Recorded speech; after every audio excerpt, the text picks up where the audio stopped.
Accra. The name alone conjures up images of a city that's always in motion, a place where the sun rises to the sound of laughter and music, and sets to the beat of 1,000 dancing feet. Just saying the name makes you feel a certain rhythm, doesn't it? There's a pulse here, a heartbeat that you can almost hear in the air, as if the city itself is inviting you to join in its endless celebration. This city pulses with a life force you sense the moment you arrive. Step off the plane and you're greeted by a wave of heat, the scent of spices, and the unmistakable buzz of people going about their day. It's a welcome that's both overwhelming and exhilarating, a promise that something unforgettable is about to begin. Accra is loud, vibrant, and unapologetically alive. The streets are a kaleidoscope of color and sound, cars honking, vendors calling out, children weaving through the crowds, and everywhere the sense that life is happening right now, all around you. The air is thick with the aroma of grilled tilapia and spicy waki, while highlife and Afro beats spill from every corner, blending with the chatter of the markets. Kente cloth in every imaginable hue flutters in the breeze, each pattern telling a story of tradition and pride. Here every sense is awakened and every moment feels like a festival. The real Accra lives on the pavement, in the shared taxis weaving through traffic, in the laughter of women selling plantain chips, and in the beat of a drum played by a kid on a plastic bucket. It's in the small acts of kindness between strangers, the quick jokes exchanged at a trotro stop, and the unspoken understanding that everyone here is part of the same dance. Every street corner is a stage, every meal a celebration.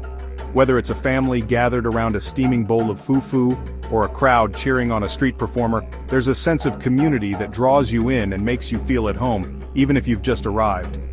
Accra constantly reinvents itself while holding tight to its roots. You see it in the bold, modern fashion that turns heads on Oxford Street, and hear it in the music that fuses old rhythms with new beats. The city is a living blend of tradition and innovation, where yesterday's stories inspire tomorrow's dreams. Even at dawn, when the city is just waking up, you'll find joggers along Labadi Beach, fishermen preparing their nets, and the first notes of music drifting through the air. Accra never truly sleeps, it just changes tempo. My mission: dive headfirst into this energy, connect with the real rhythm of Accra, and do it all on a local's budget. I want to see the city through the eyes of those who call it home, to taste, hear, and feel everything that makes Accra unforgettable. One step, one conversation, and one delicious bite at a time, I'll discover why Accra is the city that never stops dancing, and why once you've felt its rhythm, you'll never want to leave. Here's the challenge: $50 American to experience one of Africa's most dynamic cities. In some places that's barely a night out, but Accra? I had a feeling it would be different. The goal wasn't just to survive, but to thrive. Eat well, travel, see art, hear music, and truly immerse myself. No private taxis, no fancy restaurants, just local transport and street food. At the time, $50 was about 600 Ghanaian cedis. Was it a fortune or pocket change? I was about to find out. This wasn't about being cheap, it was about proving that travel can be meaningful, even on a tight budget. Sometimes the less you spend, the richer the experience. A tight budget forces you to be resourceful, talk to people, and discover hidden gems. $50, one city. Let's see what Accra had in store. The game was on. Landing in Accra, you're greeted by warm, humid air and a sense of welcome.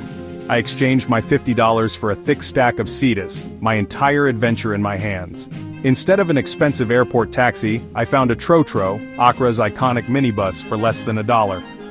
My guest house was simple, clean, and in a real neighborhood far from tourist zones. I mapped out my budget food, transport, and a little for surprises. I was no longer a tourist with a credit card, but an explorer with a mission. As the sun set, music played, kids kicked footballs, and the smell of roasting corn filled the air. I felt free, just another face in the crowd, the city an open book. My first hours in Accra taught me so much, and my $50 was still mostly intact. The adventure had truly begun. To truly understand the heartbeat of Accra, you have to ride a trotro. These iconic minibuses are more than just a way to get from point A to point B. They're a living, breathing part of the city's daily life. Squeezing into a trotro, you're immediately surrounded by a swirl of energy, laughter, and conversation. The seats are packed, the windows are open to let in the humid air, and every ride feels like a small adventure. The trotro mates, those quick-talking conductors, lean out the windows, calling out destinations in a rhythmic chant that's as much a part of the city's soundtrack as the honking horns. They expertly collect fares, make change, and somehow keep track of who's getting off where, all while the bus weaves through Accra's bustling streets. It's hot, it's crowded, and sometimes you're standing with your bag pressed against your knees. But there's no better way to watch the city unfold. Through the windows, you catch glimpses of street vendors, school children in bright uniforms, and the ever-changing cityscape. Every stop brings a new cast of characters, each with their own story. My Trotro journey dropped me at Makola Market, a sprawling, chaotic maze that's the beating heart of Accra's commerce. The market stretches as far as the eye can see, with narrow alleys packed with stalls selling everything from colorful fabrics to electronics, fresh produce to handmade jewelry. The sounds are overwhelming at first, vendors shouting their prices, the sizzle of frying food, the constant hum of thousands of people on the move. Bargaining is an art form here, and every transaction is a lively negotiation. The air is thick with the aroma of spices, grilled meat, and ripe fruit. At first, the sheer volume of people and the labyrinth of stalls can feel disorienting, but if you let yourself go with the flow, you start to see the magic in the chaos. There's a rhythm to the movement, a sense of purpose in every step, and a vibrant energy that's impossible to resist. I watched women balancing impossibly large loads on their heads with effortless grace, weaving through the crowds as if it were second nature. On the sidewalks, tailors worked at their sewing machines, stitching bright fabrics into beautiful garments. I quickly learned that a friendly no thank you is your best tool for navigating the endless offers from eager vendors. Of course, I couldn't resist sampling the street food. I tried kelaweli, spicy golden-fried plantain cubes dusted with ginger and pepper, and wakey, a hearty dish of rice and beans topped with spicy sauce, all for just a few cedis.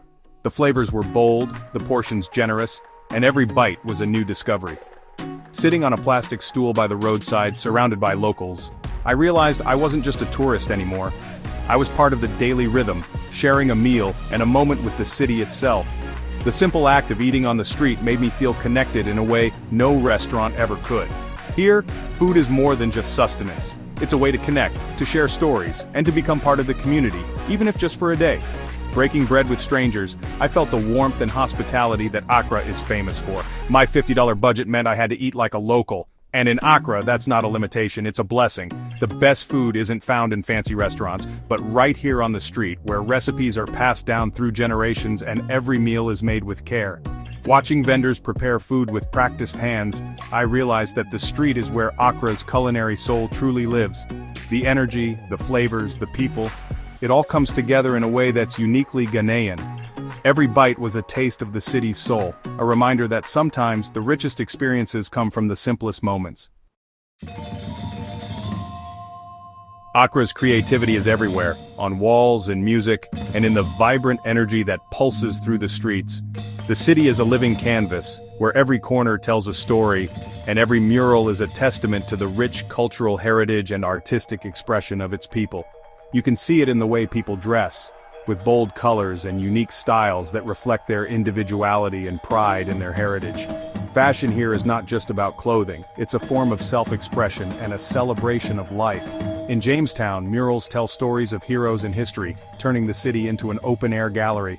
Each piece of art is a narrative, capturing moments of triumph, struggle, and everyday life, making the streets a place of learning and reflection. Music is the city's heartbeat, an ever-present rhythm that unites everyone. From street musicians to live bands, the sounds of highlife and Afrobeats fill the air, creating a soundtrack that is both lively and soulful. Highlife and Afrobeats are more than just genres, they are the lifeblood of Accra, bringing people together in dance and celebration. The music is infectious, and you can't help but move to the beat. One evening I stumbled on a group practicing traditional dances. The energy was palpable and the rhythms were mesmerizing. It was a spontaneous moment of cultural immersion. They waved me in, and soon I was moving to the rhythm of the drums. The experience was exhilarating and I felt a deep connection to the people and their traditions. My dancing was questionable, but the laughter and connection were real. It was a moment of pure joy and shared humanity where language barriers dissolved, and we communicated through movement and smiles. These moments cost nothing, but they're priceless. They are the essence of Accra's creative soul, where community and culture come together in beautiful harmony.